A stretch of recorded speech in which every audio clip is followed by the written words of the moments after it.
নমস্কার, আমি দেবজ্যোতি রান্তুর ছাদ বাগানের পক্ষ থেকে আপনাদেরকে অশেষ অভিনন্দন জানিয়ে আজকের এই যে ডালিম গাছ, ছোট্ট ডালিম গাছ, তার উপর একটা ছোট্ট ভিডিও।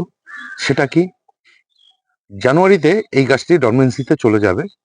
চলে যাবার আগে এই গাছটিতে কিন্তু একটা ভারী মিক্স খাবার দিয়ে দিতে হবে। আর সব মাসে দুবার করে মাইক্রোনিউট্রিয়েন্ট দিয়ে দেবেন।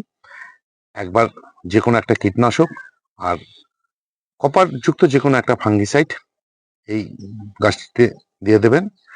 আর পিজিআর মিরাকুলান একবার দিয়ে দিলেই হয়ে গেল। আর যারা রিপোর্ট করতে চাইছেন, এ সময় আপনারা গাছটিকে রিপোর্ট করে নিতে পারেন।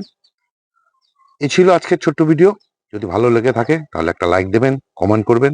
সবাই ভালো থাকবেন, সুস্থ থাকবেন, সবুজের সাথে থাকবেন। ধন্যবাদ।